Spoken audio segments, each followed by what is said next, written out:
Hello everyone, welcome to my channel. तो आप सभी को पता है माई सेल्फ नैन्सी छिकारा और मैं इस अपने चैनल पे क्लास 1 to 12 की सारी वीडियोस और 11th और 12th की ह्यूमैनिटीज स्ट्रीम की सब्जेक्ट की वीडियोस अपलोड करती हूँ।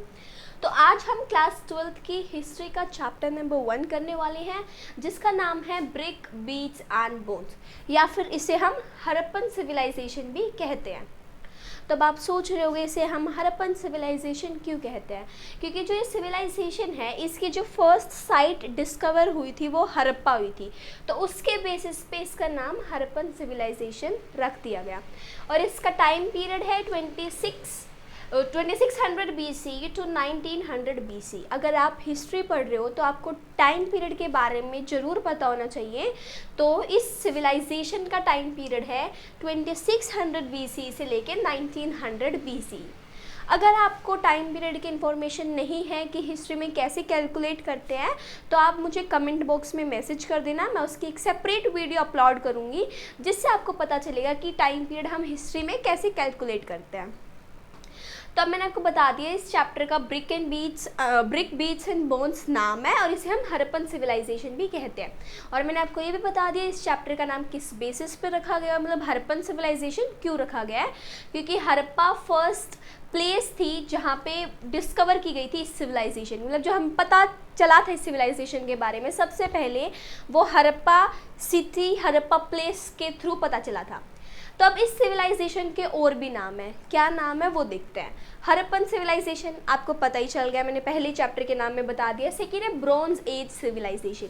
अगर आपको कोई बोले what is bronze age civilization, तो आपका इनडायरेक्ट मतलब है उनका कि हड़प्पा सिविलाइजेशन की वो बात कर रहे हैं, हड़प्पन सिविलाइजेशन की। क्यों बात कर रहे हैं? ब्रॉन्ज एज सिविलाइजेशन किस बेसिस पे नाम है? तो ब्रॉन्ज एज सिविलाइजेशन इसलिए इसका नाम रखा गया है क्योंकि इस सिविलाइजेशन में ब्रॉन्ज के टूल यूज होते थे। ब्रॉन्ज पता है ना सबको ब्रॉन्ज क्या होता है, तो उस ब्रॉन्ज के टूल यूज होते थे इस सिविलाइजेशन में, इसलिए इसे ब्रॉन्ज एज सिविलाइजेशन भी बोला जाता है। तीसरा इसका नाम है इंडस वैली सिविलाइजेशन। अब इंडस वैली सिविलाइजेशन क्यों बोलते हैं?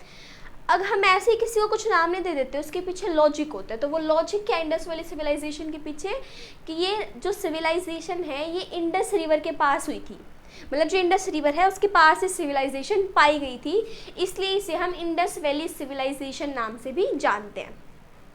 फिर इसका चौथा नाम आता है सरस्वती सिविलाइजेशन। सरस्वती एक रिवर है जो कि सबमर्ज हो गई है, अब आपको सरस्वती रिवर देखने को नहीं मिलेगी, बट अर्लियर टाइम्स में जिस टाइम की सिविलाइजेशन है 2600 BC से लेकर 1900 BC तक, तब ये रिवर एग्जिस्ट करती थी और अभी सबमर्ज हो चुके हैं। तो इसे अगर आप सरस्वती सिविलाइजेशन के बारे में सुनो तो वो भी इनडायरेक्टली हड़प्पन सिविलाइजेशन से लिंक्ड है। अब मैं आपको एक और चीज़ बताती हूँ, इस हड़प्पन सिविलाइजेशन को हम मैच्योर हड़प्पन कल्चर भी बोलते हैं इस टाइम पीरियड को, और जो इससे पहले का टाइम पीरियड है उसे अर्ली हड़प्पन बोलेंगे, और जो इसके बाद का है उसे हम लेटर हड़प्पन टाइम पीरियड बोलेंगे। समझ में आ गया? जो अभी है, जो ये टाइम पीरियड है जिसमें सिविलाइजेशन हुई है वो मैच्योर, इससे पहले का अर्ली और उसके बाद का लेटर। तब आप आ जाओ इसका एरिया पे। अब आपको पता चल गया भाई सिविलाइजेशन की इसका नाम क्या है और ये क्यों है, मतलब इसके क्या क्या अलग अलग नाम क्या और इन किस बेसिस पे नाम हमने रखे हैं। अब हम बात करते हैं कि ये किस किस एरिया में ये एक्सटेंडेड है, मतलब कहाँ तक ये सिविलाइजेशन है। तो भाई नॉर्थ में ये मांडा, जम्मू एंड कश्मीर, मांडा एक प्लेस है जम्मू एंड कश्मीर में, वहाँ से नॉर्थ में वहाँ तक है ये सिविलाइजेशन। और अगर हम साउथ की बात करें तो दाइमाबाद महाराष्ट्र में, साउथ में दाइमाबाद महाराष्ट्र तक है ये सिविलाइजेशन, और ईस्ट में आलमगीरपुर उत्तर प्रदेश, ईस्ट में आलमगीरपुर उत्तर प्रदेश, और वेस्ट में सुख्ता-जिंदौर या फिर बलूचिस्तान जो कि पाकिस्तान में, प्रेजेंट डे पाकिस्तान में है। तो ये इसकी एक्सटेंशन है, मतलब ये यहाँ तक है ये सिविलाइजेशन, इसमें एक्सटेंडेड थी, इस एरिया में ये सिविलाइजेशन थी। तो ये भी इम्पोर्टेंट है बोर्ड के पॉइंट ऑफ व्यू से। अब क्लास 12 बोर्ड की क्लास से इम्पोर्टेंट क्लास है, तो हमें एक भी पॉइंट मिस नहीं करना है। तो आपको पता होना चाहिए कि ये कहाँ तक एक्सटेंडेड है। 1 मार्कर में क्वेश्चन आ सकता है, what is the north point of the extension of Harappan civilisation. आपको पता होना चाहिए नॉर्थ में still Manda, Jammu and Kashmir. Extension clear हो गया, अदर नेम्स क्लियर हो गए। एक 1 मार्कर क्वेश्चन इसमें से भी बन सकता है अदर नेम से। फॉर एग्जांपल ये 5 नेम्स दे देंगे, उनमें से 4 ही होंगे और एक कोई और नाम होगा, तो आपको फाइंड करना है कौन सा नाम नहीं है। You can easily find it out, क्योंकि आपको पता है इसके नाम तो यही है, Saraswati, Indus Valley civilisation, bronze age और Harappan civilisation. Let's come to the next point इस सिविलाइजेशन के बारे में, हरप्पन सील। हरप्पन सील इसका एक डिस्टिंक्ट आर्टिफैक्ट है, मतलब कि जो इस सिविलाइजेशन की अलग पहचान है वो हरप्पन सील है। आपकी जो पहले पेज पे एनसीईआरटी के फोटो भी दे रखी है सील की, बना हुआ है सील, तो वो सील इस सिविलाइजेशन में पाए जाते थे और वो इसकी एक डिस्टिंक्टिव आर्टिफैक्ट है। अब ये जो सील है ये कैसे बना है, ये सील स्टेटाइट स्टोन से बना है।